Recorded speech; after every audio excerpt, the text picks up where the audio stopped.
반갑습니다. 송재준입니다. 이번에 진짜 중요한 소식 한 가지가 나왔죠. 사실상 윤석열 대통령에 대한 이 내란 사태 그리고 또 계엄 사태의 시발점이라고 할 수 있는 곽종근.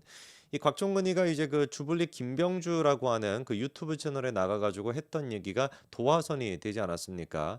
물론 이제 그 곽종근의 얘기 같은 경우는 이후에 가가지고 말이 계속해가지고 바뀌었습니다. 뭐 요원이라고 했다가 인원이라고 했다가 결국에는 무슨 뭐 또 뭐 의원이라고 했다가 헌재 가서는 다시 이제 또 인원이라고 하고 계속해서 말이 바뀌는 모습을 보였는데 도대체가 저는 요즘은 뭐 초등학교 애들만 붙잡고 물어보더라도 요원과 의원과 인원 세 가지의 차이가 뭐니라고 물어보면 애들이 진짜 술술 얘기하지 않겠습니까? 그거 구분 못하는 사람이 누가 있습니까?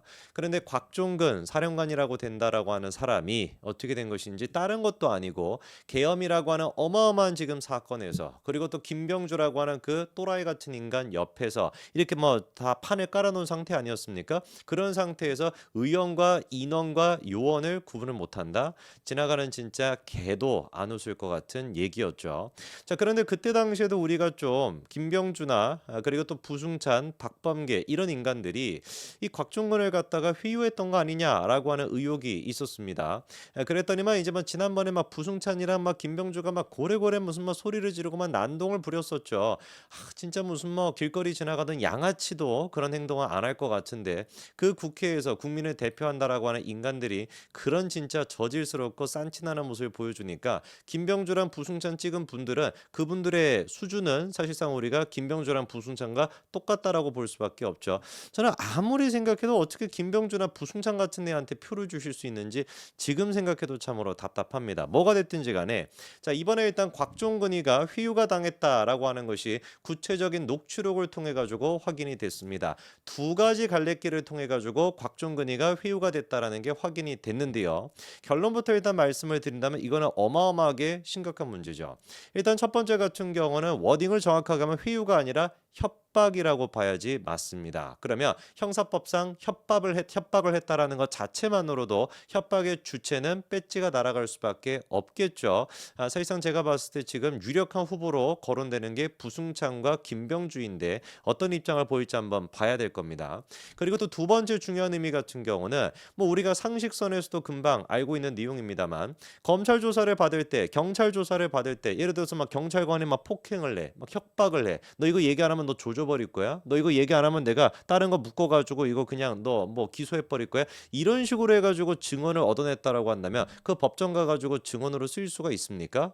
당연히 못 쓰이죠. 그렇죠? 그런데 지금 상황이 똑같은 상황이에요. 너 안 불어? 너 제대로 얘기 안 해? 그러면 너 내가 딴 거 그냥 같이 묶어 가지고 너 기소해 버릴 거야. 이 얘기랑 이번에 공개가 됐던 녹취록이랑 사실상 똑같은 내용이라는 겁니다. 그러면 이게 어떻게 되는 거겠습니까? 곽종근의 어떤 그 진술 자체가 그 증언 자체가 이런 식의 협박을 통해 가지고 나왔다라고 한다면 이 증언이 증언으로서 증거같이 쓰였던 모든 재판과 모든 심판 같은 경우는 어떻게 돼야 되는 거겠어요? 그게 전부 다 무효가 될 수밖에 없죠. 그렇기 때문에 이게 어마어마하게 중요한 지금 사안이라고 제가 계속해 가지고 강조를 드리는 겁니다.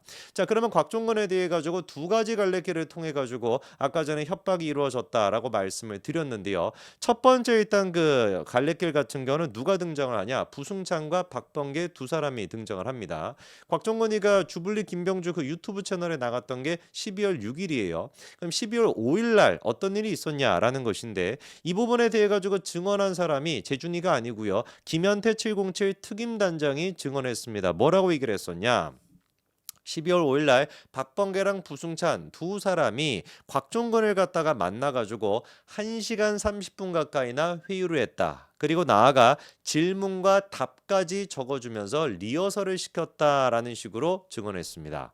이게 사실이라고 한다면 박범계랑 부승찬 같은 경우는 형사처벌을 피할 수가 없을 거고요. 그리고 나아가서 이 지금 곽종근의 대답 또한 마찬가지로 증언으로서 쓰일 수가 없을 겁니다.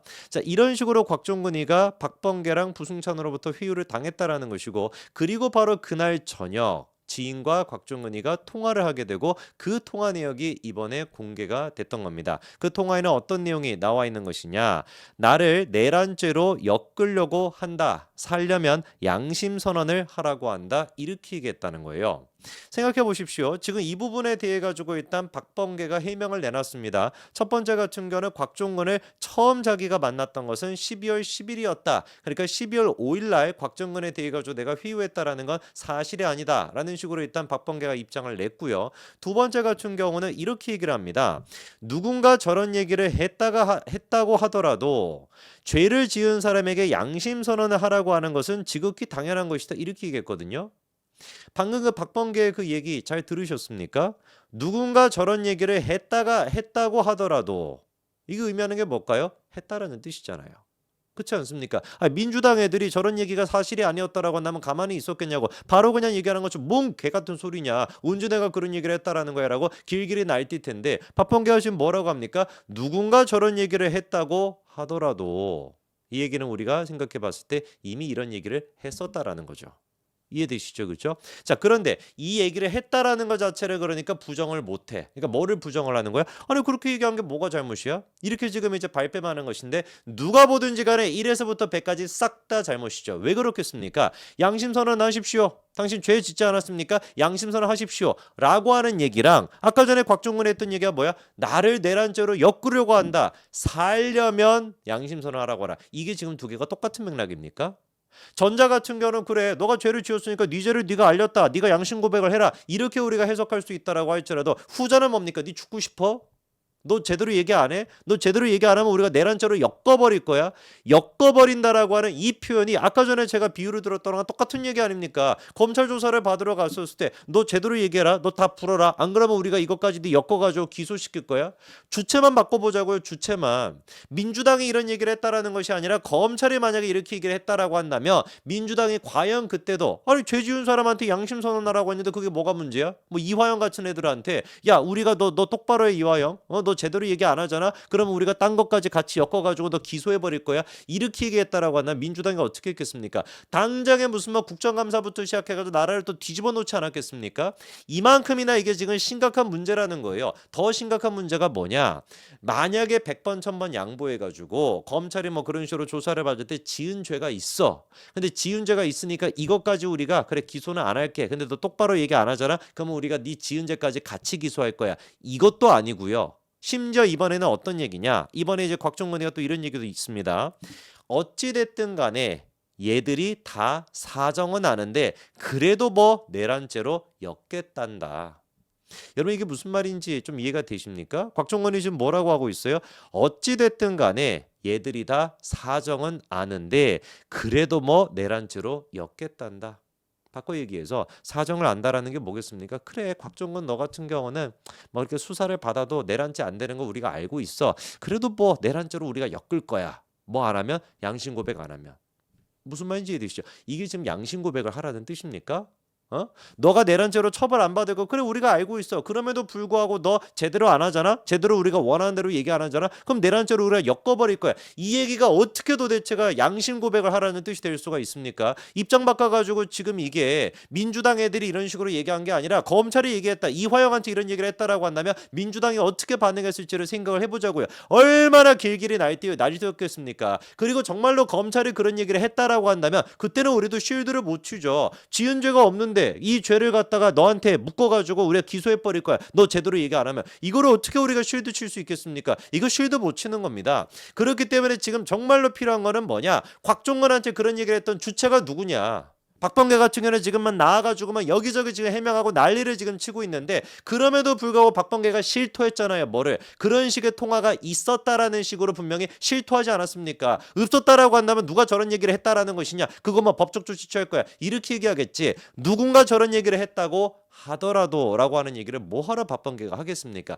100% 그러니까 민주당 쪽에서 곽종근한테 그런 식으로 전화를 걸었던 것이고 그 주체가 누군지를 빨리 우리가 찾아내야 되는 겁니다. 그게 제가 봤을 때는 부승찬일 가능성이 높고 그리고 누구일 가능성도 높다? 당연히 김명주일 가능성도 굉장히 높죠. 이 두 인간 같은 경우는 만약에 드러나게 된다면 배지 날아가는 것뿐만 아니라 아예 그냥 곽종근의 진술 자체가 무효가 되는 거기 때문에 탄핵 심판에도 영향을 줄 수밖에 없다라는 겁니다. 하루라도 빨리 이 부분에 대해 가지고 철저한 조사가 이루어지기 바랍니다. 여기까지 말씀드리겠습니다. 감사합니다.